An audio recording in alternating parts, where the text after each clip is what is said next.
Holidays-nale, adu namma GT Holidays da. GT Holidays, South India's #1 travel brand. You know you are special when you're with GT Holidays.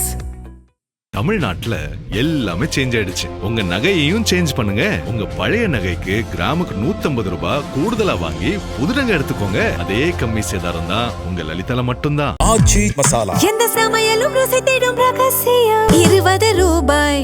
Nakkheeran நேயர்களுக்கு வணக்கம். இன்று நம்முடன் கருத்துக்களை பகிர்ந்து இணைந்திருக்கிறார் திமுக தேர்தல் பணிக்குழு செயலாளர் கடலூர் இள புகழேந்தி அவர்கள். வணக்கம் சார். அனைவருக்கும் வணக்கம். முதலமைச்சர் டெல்லி சென்றாரு, அங்கே கூட்டணி கட்சி தலைவர்கள்லாம் சந்திச்சாரு. அதுக்கப்புறம் நிதி ஆயோக் கூட்டம், இதில் பங்கேற்று பேசியவர் தமிழ்நாடு நலனுக்காக ஒன்றிய அரசுடன் ஆக்கப்பூர்வமான ஒத்துழைப்புடன் செயல்படுவதற்கு எங்கள் அரசு உறுதி பூண்டுள்ளது அப்படின்னு தெரிவிச்சிருக்கிறார். அது மட்டும் இல்ல, நீட் தேர்வில் விலக்கு அளிக்கணும், அதில் உறுதியாக இருக்கிறோம் அப்படின்னு சொல்றாரு. தமிழ்நாட்டுக்கு 2வது எய்ட்ஸ் மருத்துவமனை கோயம்புத்தூர்ல அமைக்க அனுமதி அளிக்கணும், அதுக்கான இடம் தேர்வு செய்து கொடுக்கிறது தமிழ்நாடு அரசோட வேலை உள்ளிட்ட பல்வேறு விஷயங்கள் குறித்து குறிப்பிட்டிருக்கிறாரு. எப்படி பாக்குறீங்க? அங்க போய் அவர் என்ன செய்ய போறாரு, என்ன பேச போறாரு, இங்கே பேசாதவர் அங்க என்ன பேச போறாரு அப்படிங்கிற விமர்சனம்லாம் வைக்கப்பட்டது. தமிழ்நாடு நலன் குறித்து அங்க பேசியதாக தகவல்கள் வந்திருக்கு. டெல்லிக்கு போய் எப்படி பேச வேண்டும், எதை பேச வேண்டும், சும்மா வேடிக்கை பார்த்துட்டு வந்துடக்கூடாது. அவங்கள பாக்குறேன் இவங்கள பாக்குறேன்னு சொல்லிட்டு வழக்கமா போன தடவை போன மாதிரிலாம் தனி விமானத்திற்கான இதெல்லாம் பயணத்தெல்லாம் வச்சு உல்லாச இதெல்லாம் போயிட்டு வரக்கூடாது. இது நிதி ஆயோக் கூட்டம். இதுல எல்லாரும் இருக்கும்பொழுது ஒழுங்கா பேசணும்னு திராவிட முன்னேற்ற கழகமும் நம்ம எதிர்கட்சிகளும் பலவற்றை இங்க எடுத்து சொன்னதன் காரணமாகத்தான், வலியுறுத்தியதன் காரணமாகத்தான் தெளிவாக ஏற்கனவே திராவிட மாடல் அரசினுடைய கொள்கையாக இருந்தவைகளை எல்லாத்தையும் குறிப்பெடுத்துக்கிட்டு அந்த இடத்துல போய் அதெல்லாம் வலியுறுத்தி இருக்கிறத நம்ம வரவேற்கிறோம். நம்முடைய அரசு என்கின்ற பொழுது ஏற்கனவே திராவிட மாடல் அரசினுடைய அந்த நிலைகளை எடுத்து கருத்தை சொல்லியிருக்கிறார். அப்படி சொல்லி இருக்கிறத முறையாக சரியாக ஏதோ பேருக்கு பேசணும், ஏதோ ஒரு சீனுக்கு டைலாக் பேசணும்ன்றது இல்லாம சரியான முறையில வலியுறுத்தி மீண்டும் அதற்கான நடவடிக்கைகள் எடுக்க வேண்டும் தான் நம்ம கேட்டுக்கிறோம். அதே போல அங்க பேசுகிற பேச்சு என்பது இப்ப நிதி அமைச்சரை பார்க்கறது, உடனே எதிர்கட்சி தலைவர்களை பார்க்கறது, உடனே இங்க ஒரு சிஎம் பிஎம் போய் பார்க்கறது அப்படின்னும் போது அரசாங்கத்தையே ஆட்டி படைத்து கொண்டு இருப்பது யார்? முதலமைச்சரை ஒரு பொம்மை மாதிரி இங்க போய் உட்காரு, இந்த இடத்துல இதை பேசு, இந்த இடத்துல நீ வா அப்படின்னு அவருக்கு ஆர்டர் போட்டு கொண்டு போற மாதிரி தான் போறாங்க, வராது, அவ்வளவுதான். இதுல சொல்லி இருக்கிறதெல்லாம் நம்முடைய திராவிட மாடல் அரசில் சொல்லப்பட்ட நியாயமான நல்ல கருத்துக்களும் அதில் வந்திருக்கின்றன என்பதுதான் குறிப்பிடத்தக்கது, வரவேற்புக்குரிய. இந்திய கம்யூனிஸ்ட் கட்சியின் வீரபாண்டியன் சொல்லும் பொழுது தமிழகத்தில் மதசார்பற்ற முற்போக்கு கூட்டணியாக இணைந்து செயல்படுவது போன்ற சூழல் இப்போது இல்லை. திமுக தலைவர் மு க ஸ்டாலின் கடந்த வாரம் சந்தித்த போது மதசார்பற்ற முற்போக்கு கூட்டணியில் தொடர்வோம் என்று கூறியிருந்தோம். தற்போது நிர்வாக குழு கூட்டத்தை கூடி முடிவு செய்திருக்கிறோம். அதன்படி இன்றைய சூழலில் திமுக கூட்டணியில் இடம்பெற இயலாது அப்படின்னு சொல்றாரு. இது எப்படி பாக்குறீங்க? டெல்லி போன முதலமைச்சர் விஜய் கம்யூனிஸ்ட் கட்சியின் டி ராஜாவையும் சந்திச்சிருக்கிறார். அந்த சந்திப்புக்கு அப்புறம் இந்த மாதிரியான குரல் வருதுன்னு பாக்குறீங்களா, இல்ல இவங்களே ஒரு முடிவெடுத்து தான் இதை சொல்றாங்க அப்படின்னு பாக்குறதா? எப்படி பாக்குறது? இல்லை, ஏற்கனவே இவர்களெல்லாம் கூடி பேசிய முடிவுதான். அந்த முடிவுல கூட கம்யூனிஸ்ட் இயக்க தோழர்கள், அந்த தோழர்களுடைய கருத்துக்களை பார்க்கும்போது இப்ப திமுக கூட போக முடியாது, இன்று திமுக கூட இல்லை, நாளை என்பதை பற்றி நம்ம சொல்ல முடியாது என்ற கருத்து பொருள் போலதான் அதை நம்ம எடுத்துக்கிற மாதிரி அவருடைய பேட்டியில சில இடங்களை பார்த்தோம். சில இடங்கள் இப்படி இருக்கு, சில இடங்கள் அப்படி இருக்கு. ஆக அவர்களும் ஒரு முடிவு எடுத்திருக்கிறார்கள். வரக்கூடிய உள்ளாட்சி தேர்தல்ல மிக அதிக கேட்டு வாங்கிக்கணும், தங்களுக்கு பெரிய பெரிய பொறுப்புகள் வரணும்னு கம்யூனிஸ்டுகளும் ஆசைப்படுறாங்கன்னு இதுல இருந்து தெரியுது. வேற என்ன தெரியுது? அவங்களுக்கு இப்ப எம்எல்ஏ சீட்டு நிக்கிற எலெக்ஷன் வந்ததுன்னா, இல்ல எம்பி சீட்டு எலெக்ஷன் வந்தா இவ்வளவுதான் உங்களுக்கு அப்படின்னு ஒரு கணக்கு போட்டு இருக்கிற நிலையை எடுத்து சொல்வது அவர்கள் இப்ப ஏத்துக்கல. நாங்க தான் பெரிய கட்சி, எங்களுக்கு இவ்வளவு சீட்டு கொடு, இத்தனை எம்பிகள் எங்களுக்கு வேணும், இத்தனை மேயர்கள், இத்தனை சேர்மன் எங்களுக்கு வேணும்னு இப்ப இருக்கக்கூடிய ஆளுங்கட்சி செய்து கொண்டிருக்கிற இந்த பொம்மை அரசு கிட்ட அவர்கள் பேசுறதுக்கு போறதுக்கு இப்ப முடிவு எடுத்திருக்கிறதாக ஒரு தகவல். இதுதான் டெல்லியிலையும் அவர்கள் வலியுறுத்தி இருக்கிறார்கள். தமிழ்நாட்டுல எங்களுக்கு போட்டியிடக்கூடிய இடங்கள்லாம் அதிகமா கொடுக்கணும், நாங்கள் வந்து நீண்ட காலம் இருக்கிறோம்னு நடிகர் விஜய் அவர்களை முதல்வர் விஜய் அவர்கள்ட்ட பேசியிருக்கிறதாக ஒரு அரசியல் தகவல். கட்சிகள் இது வந்து இயல்பு தானே சார், அதுல நம்ம குறை சொல்ல முடியாதுல்ல. அரசியல் கட்சிகள் நாளுக்கு நாள் அதிகமான இடங்கள்ல போட்டியிடணும், தங்களுடைய கட்சியோட பிரதிநிதிகள் அதிகமாகணும்னு நினைக்கிறது வந்து இயல்பு தானே. ஏற்பு என்பது யார் எதை கொடுத்தாலும் போய் ஏற்றுக்க முடியாது. இப்ப பிஜேபி கூப்பிட்டு உங்களுக்கு இவ்வளவு 30 சீட்டு தரேன் அப்படின்னு சொன்னா ஏத்துக்குவாங்களா? அது என்ன அர்த்தம்? நீங்க இங்கே எங்கே அப்படின்றதெல்லாம் இருக்கு. இதுல இன்னைக்கு கம்யூனிஸ்ட் வந்து இருக்கக்கூடிய இந்த தாவேக்கா அப்படின்றத நம்முடைய கைப்பாவையாக நம்ம ஆட்டி வைக்கலாம்னு ஒரு முடிவு பண்ணிக்கிட்டு செய்யறாங்க, கேட்கறாங்க. அதுல வந்து அவர்கள் ஒரு ஃபுல் ஸ்டாப் வைக்காம கமாதான் போட்டிருக்காங்கன்றதையும் நாம புரிஞ்சுக்கணும். அது மு வீரபாண்டியன் என்ன சொல்றாரு, இடதுசாரிகளை நாங்கள் தான் தாவேகாவுக்கு அனுப்பி வச்சோம் அப்படின்னு திமுக தலைவர் ஸ்டாலின் பேசியிருக்க கூடாது. கம்யூனிஸ்ட் கட்சிக்குன்னு ஒரு அமைப்பு இருக்கு, அந்த அமைப்பு நிலைகள் வந்து கூடி முடிவெடுக்கும், அதன்படிதான் நாங்க போனோம் அப்படிங்கிறார். அவர் சொல்ற கம்யூனிஸ்ட், அவர் சொல்ற அந்த கம்யூனிஸ்ட் கட்சியின் அமைப்பு என்பதெல்லாம் காம்ரேடுகள் என்று சொல்லப்படுகிற அவர்களுக்கு இருக்கிற ஒரு உயரிய ஒரு பெருமை.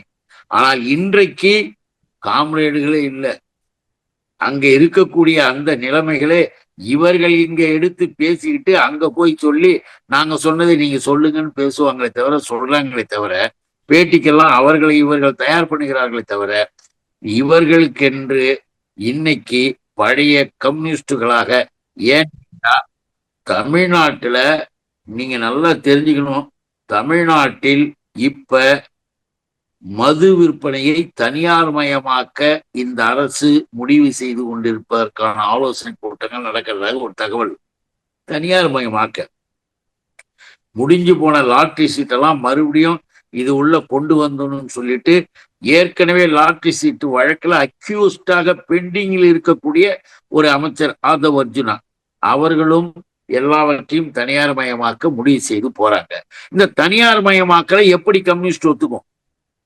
எப்படி கம்யூனிஸ்ட் வந்து இந்த மாதிரி கருத்து இருக்கிறவங்களை ஏத்துக்கிறது? அதுக்காக தான் நம்ம கேள்வி கேட்கிறோம். இன்றைக்கு விஜய் அவர்களுடைய ஆட்சியில், அதான் மின்துறையா மின்வெட்டு துறையா அப்படின்னு அழகா எங்களுடைய இளைஞரணி செயலாளர் தம்பி உதயா கூட அழகா கேட்டார். மின்துறையா மின்வெட்டு துறையா? மின்சாரம் இருக்குதான், ஆனா அந்த மின்சாரத்தை விநியோகம் செய்வதிலே இந்த அரசாங்கத்திற்கு நிர்வாக திறமையின்மை, கோளாறு. அதனால அங்க இதை பிடிங்கிட்டாங்க, இங்க இதை. அதான் மின்வாரிய அமைச்சர் வந்து சொல்றாருல்ல, ஒரு இடத்துல பீஸ் கட்டையே பிடிக்கிட்டு போறாங்க, அது வீடியோவிலேயே பதிவாயிருக்கு, சிசிடிவி கேமரா பதிவாயிருக்கு, அவங்கள வந்து கண்டுபிடிச்சி அரெஸ்ட் பண்றாங்க. இது போன்ற நடவடிக்கைகள் சில பேர் ஈடுபடுறாங்க. மின்வெட்டு நடக்கிற இடத்துல வேணும்னே சிலர் மக்களை தூண்டி விடுறாங்க போராட்டம் நடத்த அப்படிங்கிறாங்க. இதுல வேணும்னே சில சூழ்ச்சி நடக்கிறது அப்படின்னு சொல்றாங்க. இது ஒரு அரசாங்கத்தினுடைய பதிலாக இல்லை. உங்ககிட்ட காவல்துறை இருக்கு, உன்னிடம் மின்சாரம், போதுமான மின்சாரம் இருக்கு. இதற்கு முன்பு 5 வருஷம் ஆண்ட அரசாங்கத்துல வந்து மின்தடை இல்லாம போயிருக்கு.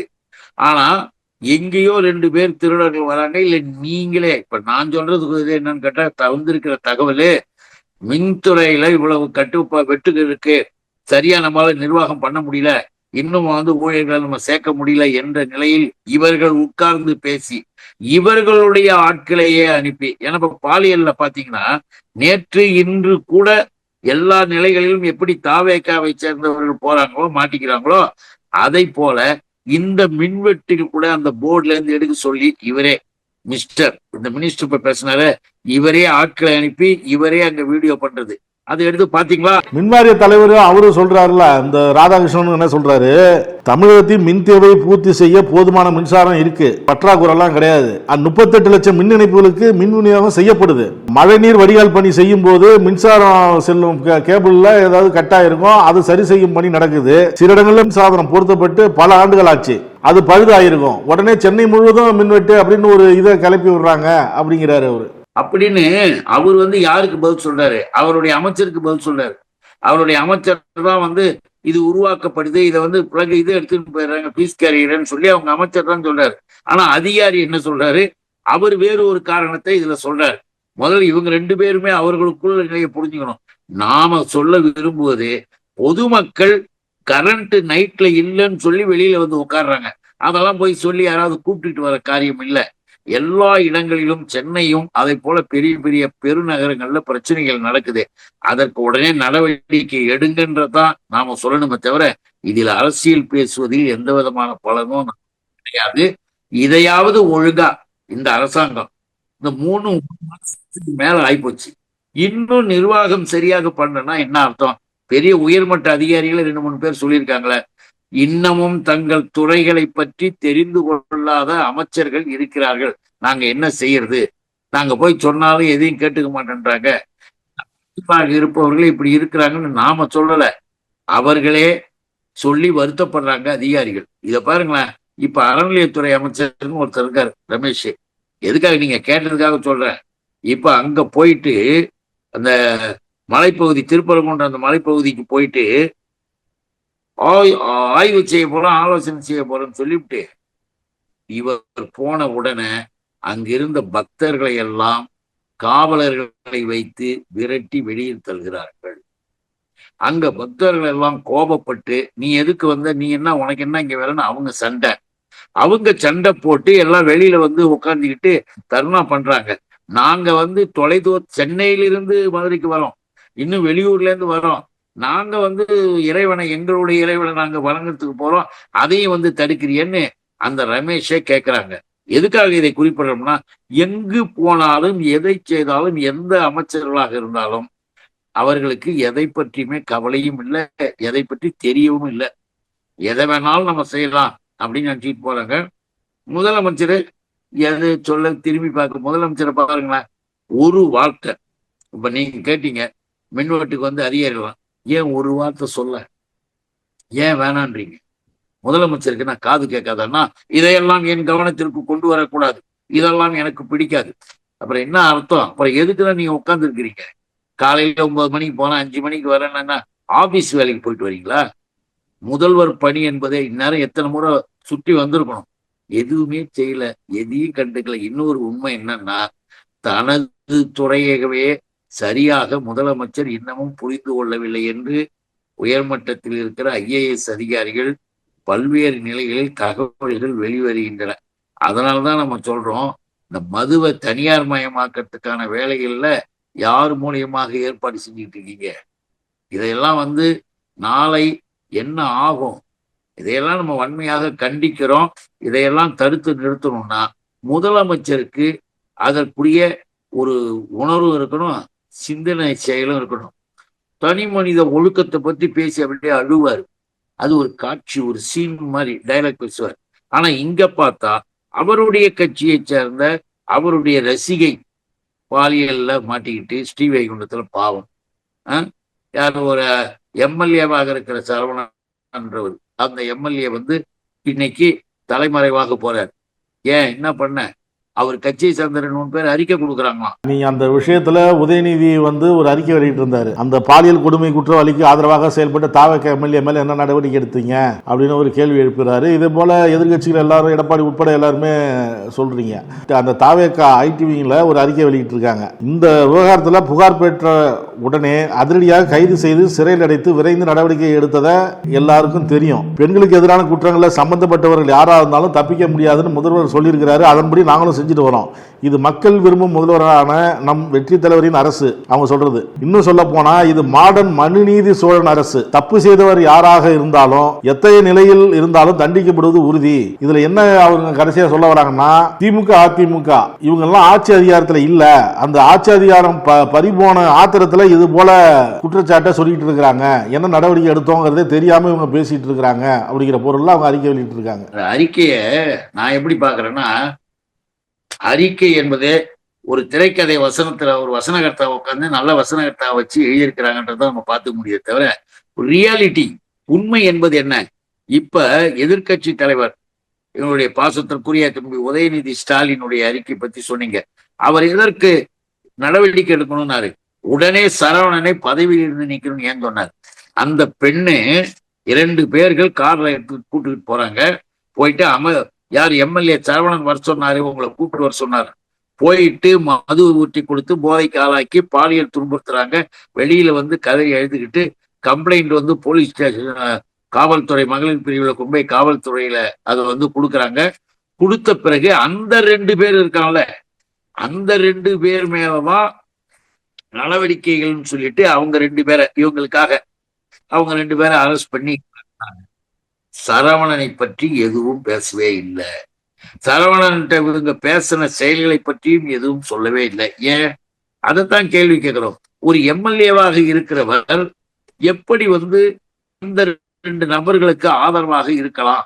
இந்த பெண்ணை இவங்க சிங்கப்பெண் படைன்னு சொல்லிட்டு இப்ப அறிக்கை கொடுத்த தம்பிங்களுக்காக சொல்றோம், அவங்க கட்சிக்காரங்களை. இப்ப கம்ப்ளைண்ட் கொடுத்த பெண்ணை ஏன் கட்சியிலிருந்து நீக்க? அதுக்கு பதில் சொல்ல. கம்ப்ளைண்ட் கொடுத்து புகார் கொடுத்து பாதிக்கப்பட்டன்னு கதறி அழுதுகிட்டு இருக்கிற ஒரு பெண்ணை உங்க கட்சியிலிருந்து நீக்கிறீங்களா? அப்ப நீங்க பெரிய நடவடிக்கை எடுக்கிறீங்கன்னு அர்த்தமா? இதைத்தான் நம்ம கேட்கிறோம். பாருங்க, பாலியல் வன்கொடுமை செய்தால் பாதிக்கப்பட்ட பெண் மீது நடவடிக்கை எடுக்கிறார்கள். அது என்ன அர்த்தம்? ரீல்ஸ் எடுத்து போஸ்ட் செய்யறதுதான் உங்களுடைய சிங்கப்பெண் படை பிரிவினுடைய வேலையாக இருக்குதான்னா நம்முடைய எதிர்கட்சி தலைவர் சொல்றார். இன்னொன்னும் பாருங்க, அதே பெண்ணு சொல்லுது, இன்னொரு பெண்ணுக்கும் இப்படி ஒரு பாதிப்பு ஏற்பட்டிருக்கு. அந்த பாதிப்பு ஏற்பட்ட பெண்ணும் யாருன்னு அமைச்சருக்கு இன்னொரு அமைச்சர் இருக்காரு, அவருக்கு தெரியும், அவருக்கும் தெரியும், மேலிடத்துக்கும் தெரியும். யார் அந்த மேலிடம், யார் அந்த அமைச்சர், ஏன் அதற்கான நடவடிக்கைகள் இல்லை? இதையெல்லாம் கேட்டுதான் நீங்க உண்மையிலேயே பெண்களுடைய பாதுகாப்புல அக்கறையோடு நீங்க இருக்கிறீங்களா, இல்ல பேருக்கு சும்மா மற்றவங்களை ஏமாத்துறதுக்காக பேசிக்கிட்டு இருக்கீங்களா என்பதுதான் அவருடைய அறிக்கையினுடைய இது. உடனடியாக நடவடிக்கை எடுக்கணும்னா இது வரைக்கும் சரவணன் மீது எந்த நடவடிக்கையும் ஒன்றும் கிடையாது. விசாரணை கூட இன்னும் பண்ணல நீங்க கேட்டு. அதுக்காகத்தான் சொல்றாங்க, பாதிக்கப்பட்ட பெண்ணையே நீங்க உங்க கட்சியிலிருந்து நீக்கி நடவடிக்கை எடுப்பீங்க, ஆனா உங்க கட்சியில இருக்கிற எம்எல்ஏ பத்தி நீங்க கவலையப்பட மாட்டீங்க. அவர்தான் அந்த பெண்ணை அடித்து கொண்டு வர சொன்னவர். அவர்தான் அடுத்த கட்டமாக இன்னும் சில ஊழல் பிரச்சனைகள்ல வேலை வாங்கி தர யார்கிட்ட, புஷி கிட்ட சொல்லி. இந்த புஷின்னு ஒரு அமைச்சராம், புஷி பாண்டிச்சேரிக்கு, அந்த புதுவையை சேர்ந்த அந்த புஷி இப்ப தமிழ், அந்த புஷி கிட்ட சொல்லி வேலை வாங்கி தருகிறேன் என்று சொன்னார். இதையும் அந்த பெண் தன் வாக்குமூலத்துல சொல்லுது. அப்ப எந்த அளவுக்கு பாதிக்கப்பட்டிருக்கு, எந்த அளவுக்கு அதை ஏமாற்றுவதற்கு இவர்கள் பேசியிருக்கிறாங்க. அந்த 2 பேர் மேல கொடுத்த புகார் கம்ப்ளைண்ட் எல்லாம் பெருசா பேசாதமா? பாதிக்கப்பட்ட பெண்ணுடைய மனசை எப்படி வேதனைப்படுத்திருக்காங்க. இன்னமும் இது நடந்துகிட்டு இருக்கு. அதுக்காகத்தான் எல்லாருமே பெண்களுக்கு பாதுகாப்பு தருவதில் முதலமைச்சருக்கு உண்மையிலேயே அக்கறை இருக்கிறதா இல்லையா என்பது சந்தேகத்திற்குரியதாக இருக்குது அப்படின்றதான் நம்மளுடைய எதிர்கட்சி தலைவருடைய கருத்து. உடனே நடவடிக்கை எடுங்க, அந்த மேலிடம் யாரு, அந்த புள்ளிகள் யாரு, இதையெல்லாம் பாருங்கன்னு சொல்றாரு. இது நம்முடைய கடமை, நம்ம கடமையை செய்யறோம். ஆனா இவர் என்ன பண்றாரு, முதல்வர், என் காதுக்கு எதுவுமே வரக்கூடாது, நீங்களே பார்த்துங்க எல்லாம். அப்புறம் எதுக்கு முதலமைச்சர்? என்ன சினிமாவா, காட்சிகளுக்கு போறதா? நான் சொன்ன மாதிரி அறநிலையத்துறையில என்னுடைய அருமை சகோதரர் சேகர்பாபு இருக்கும்போது எப்படி இருந்தது அந்த அறநிலையத்துறை? இன்னைக்கு இந்த ரமேஷ் வந்ததற்கு பிறகு பல்வேறு குற்றச்சாட்டுக்கள் பல இடங்கள்ல வந்துகிட்டு இருக்கு. இன்னும் கூட கேட்டீங்கன்னா, உருவத்தை பார்த்து, அவர்களுடைய நிலைகளை பார்த்து, வாய்ப்பு வசதிகளை பார்த்து, அடுத்து பிறப்பாலும் பேதங்களை பார்த்து, காவல்துறை மூலமாகவும் சில நடவடிக்கைகளையும் பின்னால் இருந்து இவர்களை ஆட்டி வைக்கக்கூடிய இந்த RSS கருத்தும் கோயில்களில் உள்ளே நுழைந்து கொண்டிருக்கிறது. அது சமூக நீதிக்கு எதிரானது. எதிர்காலத்தில் தமிழ்நாட்டில் இவர்கள் மிகப்பெரிய அளவிற்கு மக்களால் விரட்டப்படுவார்கள். அதுக்காக தான் நம்ம சொல்றோம், வேற ஒண்ணும் கிடையாது. பீட்டர் அல்போன்ஸ் ஒரு கருத்து சொல்லியிருக்கிறாரு. இந்தியா கூட்டத்தில் திமுக பங்கேற்காதது மிகவும் தவறான முடிவு அப்படின்னு சொல்றாரு. காங்கிரஸ் மீது திமுகவுக்கு கோபமும் வருத்தமும் 1000 இருந்திருக்கலாம். அதுபோல காங்கிரஸுக்கும் திமுக குறை சொல்றதுக்கு 1000 காரணங்கள் இருக்கலாம். ஆனா அரசியல் முடிவுகளை கோபங்கள் வருத்தங்கள் என்ற உணர்ச்சியின் அடிப்படையில் எடுப்பது எதிர்காலத்தில் பல சிக்கலுக்கு வழிவகுக்கும். திமுகவும் காங்கிரஸுக்கும் பிரச்சனை இருக்கலாம், அதெல்லாம் சரி. ஆனால் எதிர்கால நலனை கருத்தில் கொண்டு இந்தியா கூட்டத்தில் அவங்க பங்கேற்றிருக்கலாம் அப்படிங்கிறாங்க. என்னுடைய அருமை சகோதரர் நண்பர் தான் பீட்டர் அல்போன்ஸ். பீட்டர் அல்போன்ஸுக்கு என்ன மனசுல தோன்றியதோ அதையெல்லாம் சொல்லியிருக்காரு. எதிர்காலத்துல பிரச்சனைகள் சிக்கல்கள்லாம் அவங்களுக்கே வரும்.